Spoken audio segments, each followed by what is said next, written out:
Hello friends. तो आज हम लोग बात करने वाले हैं एक फिजिक्स के बहुत ही इंपॉर्टेंट टॉपिक के बारे में जिसका नाम है रिफ्लेक्शन ऑफ लाइट। तो रिफ्लेक्शन ऑफ लाइट को समझने से पहले मैं आपको एक बहुत छोटा सा एक एग्जांपल देना चाहता हूं कि मान लीजिए कि मेरे पास ये कोई भी एक वॉल है। ये कोई भी एक वॉल है और इस बॉल पर मैंने क्या करा, एक किसी भी एक टेनिस बॉल को या फुटबॉल को या किसी भी एक बॉल को ऐसे फेंक कर मारा।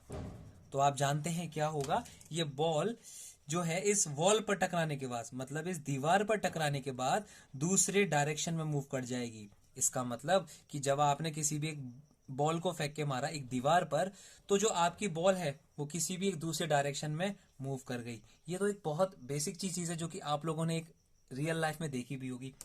बट ऐसा ही सेम चीज को फॉलो करती है हम लोगों की लाइट। कहने का मतलब ये है कि जब भी आप किसी भी एक लाइट को किसी भी एक प्लेन सरफेस पर आप ऐसे भेजते हो, तो उस प्लेन सरफेस से टकराने के बाद आपकी लाइट दूसरे डायरेक्शन में निकल जाती है। वो डायरेक्शन आपका कोई सा भी हो सकता है, वो बात की बात है। वो डिपेंड करता है कि जिस सरफेस पर आपकी लाइट स्ट्राइक कर रही है वो सरफेस का नेचर कैसा है।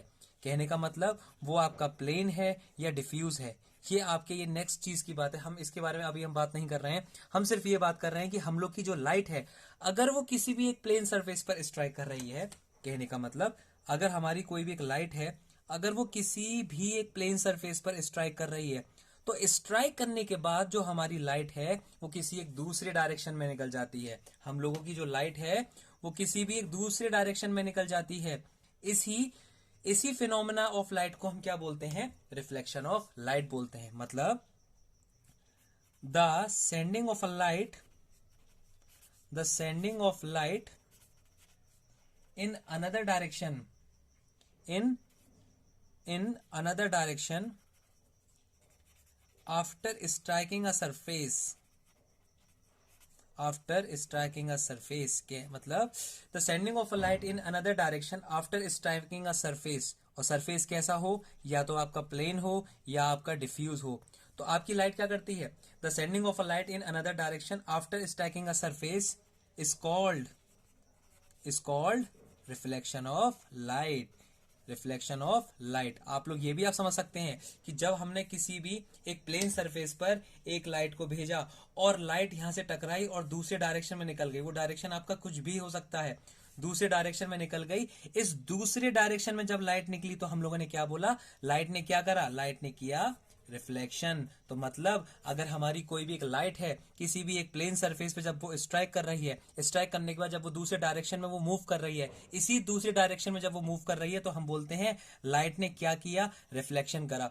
और इसी हम लाइट के हम फिनोमेना को बोलते हैं रिफ्लेक्शन ऑफ लाइट।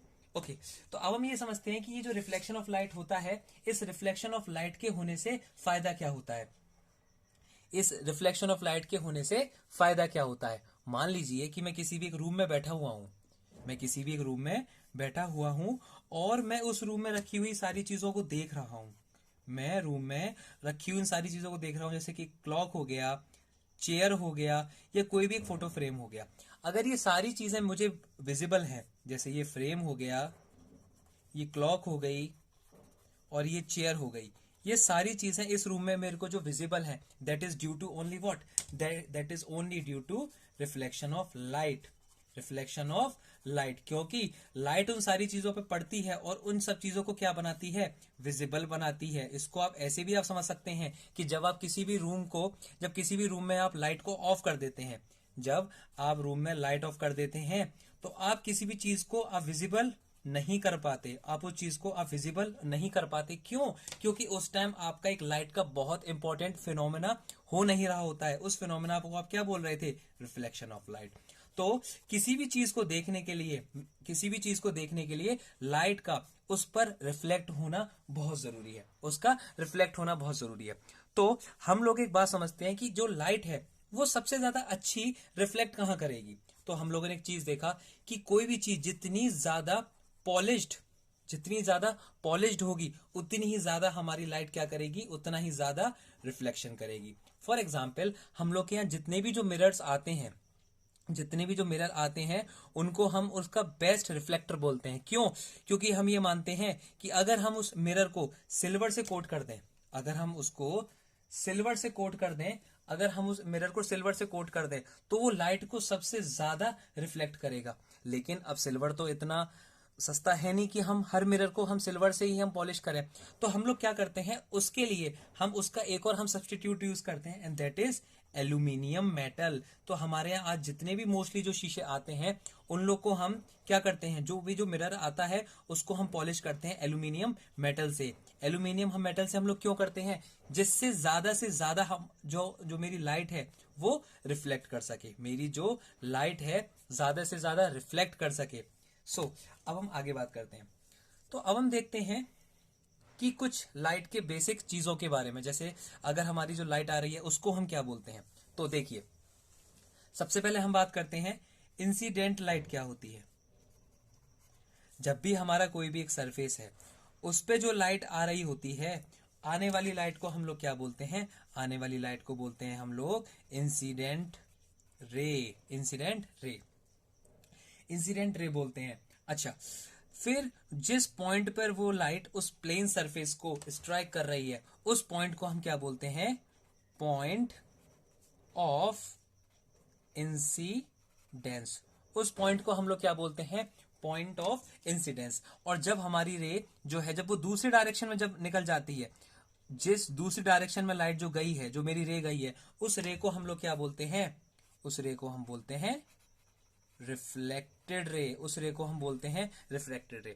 इस चीज को और ज्यादा इंफॉर्मेटिव बनाने के लिए हम लोग क्या करते हैं, एक पॉइंट ऑफ इंसिडेंस से उस प्लेन सरफेस के परपेंडिकुलर में एक लाइन खींचते हैं।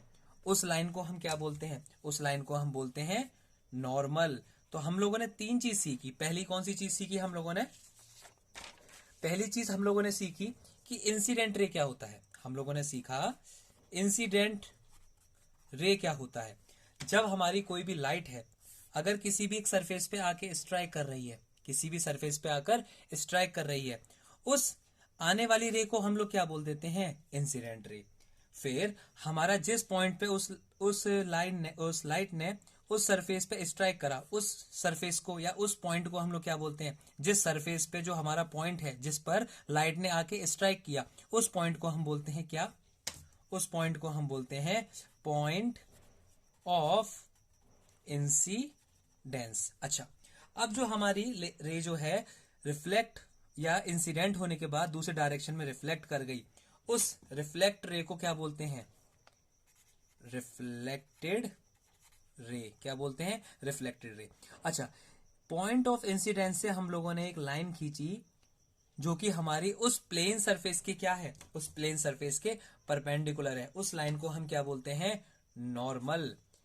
अब इस नॉर्मल से हम लोगों को फायदा क्या मिलता है, जो एंगल हमारी इंसिडेंट रे, जो एंगल हमारी इंसिडेंट रे बना रही है नॉर्मल के साथ, उस एंगल को हम क्या बोलते हैं, उस एंगल को बोलते हैं हम एंगल ऑफ इंसिडेंस। आप लोग एक बात ध्यान रखिएगा, जो हम एंगल ऑफ इंसिडेंस उसको हम लिख देते हैं एंगल आई से भी। जो ये हमारा एंगल ऑफ इंसिडेंस है, ये एंगल ऑफ इंसिडेंस हमेशा हमारा इंसिडेंट रे और नॉर्मल के साथ ही बनेगा। अच्छा, उसके बाद जो हमारी रिफ्लेक्टेड रे जो थी, जो नॉर्मल के साथ जो एंगल जो बना रही है, उस एंगल को हम बोलते हैं एंगल आर, या क्या बोलते हैं, एंगल ऑफ रिफ्लेक्शन। तो हम लोगों ने आज जितना भी यहां तक जो बेसिक बात करी, इससे हमारा सारा क्या होगा, आगे हम बात करेंगे किसके बारे में, लॉ ऑफ रिफ्लेक्शन के बारे में। तो आज के लिए सिर्फ इतना ही। Thank you so much.